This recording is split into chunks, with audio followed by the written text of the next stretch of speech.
What's going on, world? How are you? It is Dave from musicfeltbyme.com and at musicfeltbyme on Instagram, Facebook, and Twitter. So we're back with a little update as to how the Album of the Year tournament is going. The January bracket is live right now, and the first round just wrapped up. So I kind of wanted to, I know last time I did a little video a little late, kind of explain how it was going to work. Now I want to give you a summary, and I'm going to do these round by round, so everyone keep up. If you're not following it on Twitter or Instagram, you can absolutely check out these videos, and I'll kind of give you a summary of what happened. So, first matchup was Revenge of the Dreamers 3 versus Lyrics to Go Volume 1 by Code of the Friend. Revenge of the Dreamers, of course, the label-produced album, Dreamville Records. J. Cole had Jid, Boz, everybody, all of them.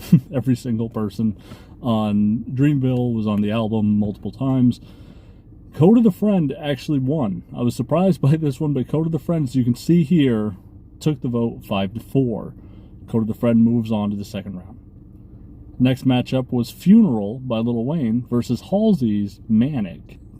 Funeral, closer than I thought, but I understand there's going to be these other fan bases involved. It's going to make it pretty interesting, but Lil Wayne, Funeral, wins 6-4, as you can see here, over Halsey's Manic. Then there was Music to Be Written By versus Sierra the Kids. It was Unwritten in the biggest blowout of the entire first round. 10-1, Music to Be Murdered By runs away in the first round.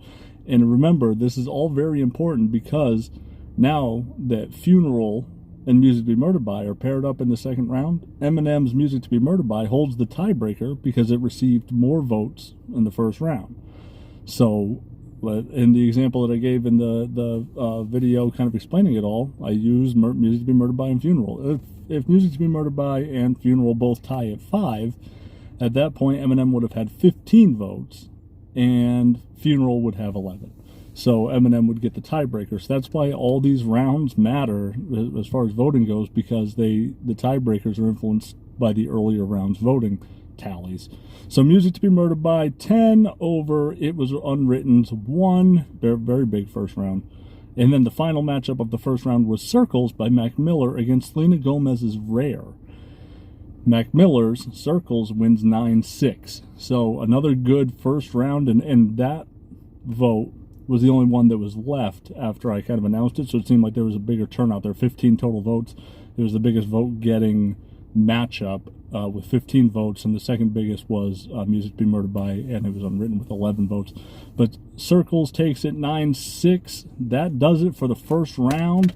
Second round will be Music to Be Murdered By versus Funeral. Eminem holds the tiebreaker, and then Circles by Mac Miller over Lyrics to Go Volume 1 by Code of the Friend.